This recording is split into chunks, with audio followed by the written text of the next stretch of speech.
भर में शौचालय तो था, पर फिर भी उसकी पुरानी आदत की वजह से वो हर रोज सुबह सुबह खेतों में हल्का होने जाता था, वो भी किसी और के खेत में। बिरजू एक दिन सुबह सुबह, आए हाय सुबह हो गई। अरे कुसुम, कहाँ गया मेरा लोटा? कहीं दिख क्यों नहीं रहा? और ये कुसुम कहाँ हो? कुसुम बिरजू की पत्नी थी। कुसुम बिरजू की आवाज सुनकर गुस्से में उसके पास आती है। अरे क्या हुआ, काहे सुबह सुबह चिल्ला रहे हो? मुझे सुबह से ही हजारों काम रहते हैं और तुम्हारे पास तो बस एक ही काम है, हल्का होना, वो भी उसके लिए इतनी दूर खेतों में जाते हो। अरे घर में इतना बड़ा शौचालय बना तो हुआ है, फिर भी साहब को खेतों में हल्का होने जाना है। अरे तुम मुझसे क्यों सुबह सुबह बहस कर रही हो? तुम्हें तो पता है कि सालों से ये मेरी आदत रही है। मुझे सिर्फ खेतों में जाकर हल्का होना पसंद है। तुम बस मुझे मेरा लोटा ढूंढ कर दो और मेरा टाइम वेस्ट मत करो। कुसुम मुंह बना लेती है और बिरजू को लोटा ढूंढ कर दे देती है। ये लो, और अब मुझे परेशान करना बंद करो, जाओ हल्का होने जाओ। बिरजू लोटे में पानी भर लेता है और खेतों की तरफ चल देता है। हमेशा की तरह बिरजू अपनी मनपसंद जगह पर हल्का होने बैठ जाता है। जैसे वो हल्का होकर उठता है, उसे कुछ दूरी पर एक लड़की खड़ी दिखाई देती है।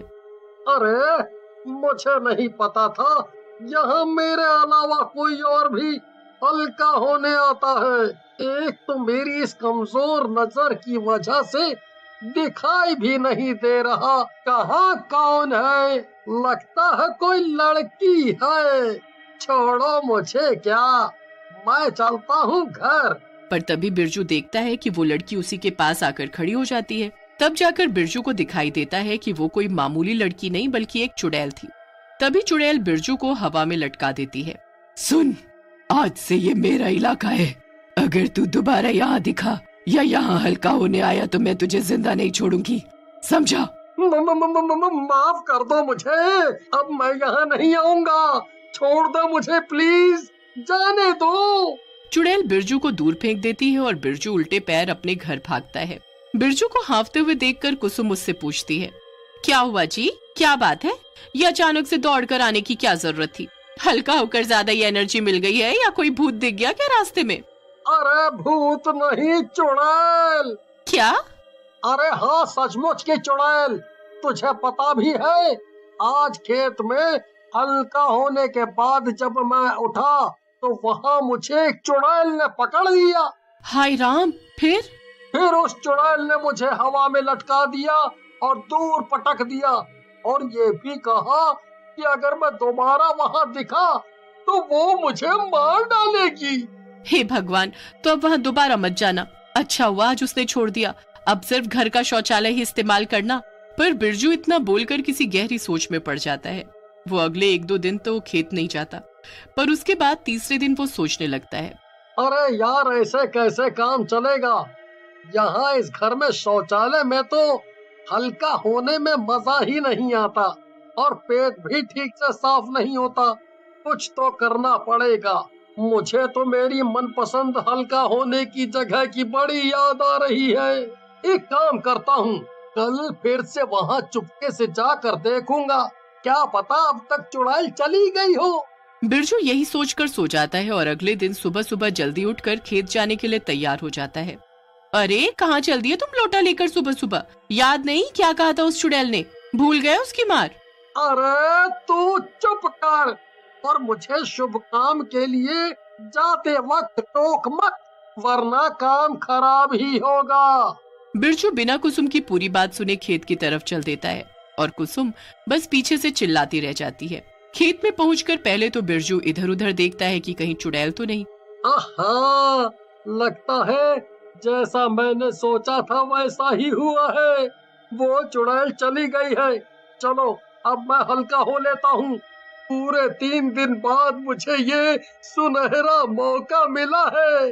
बिरजू वहीं खेत में बैठ जाता है और हल्का हो लेता है, पर जैसे ही वो उठता है चुड़ैल खेत में वापस आ जाती है।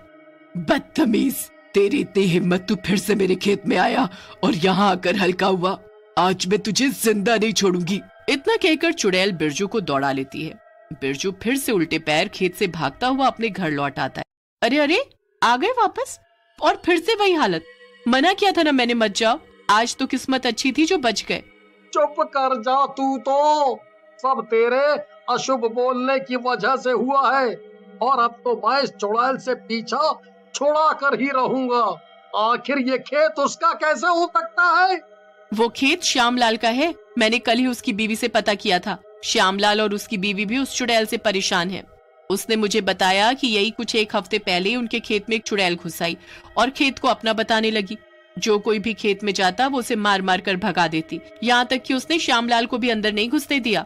मैं इस चुड़ैल का कुछ तो करके ही रहूंगा।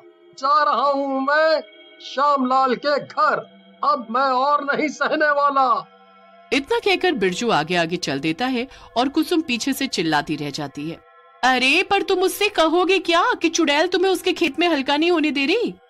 बिरजू श्यामलाल के घर पहुंच जाता है और उससे मिलता है। अरे श्यामलाल, मैं कुसुम का पति बिरजू। तुमने मुझे पहचाना नहीं क्या? अरे नहीं नहीं, ऐसा नहीं है। आओ आओ बिरजू भाई, बहुत सुना है आपके बारे में। कहो कैसे आना हुआ? अरे भैया, मैंने कुसुम से सुना कि तुम्हारे खेत में कोई चुड़ैल घुस आई है।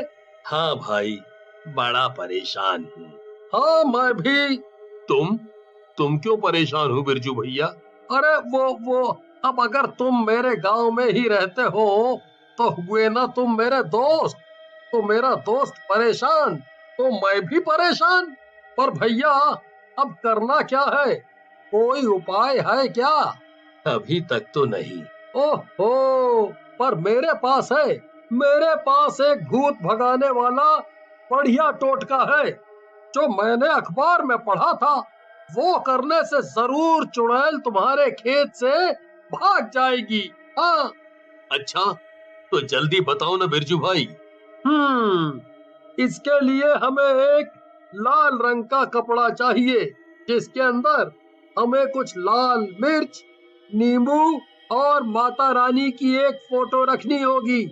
बस फिर उस कपड़े के अंदर ये सब रख कर उसकी एक पोटली बनाकर उसे एक डंडे पे लटका कर जब हम चुड़ैल को उससे दौड़ाएंगे तो वो डर कर भाग जाएगी।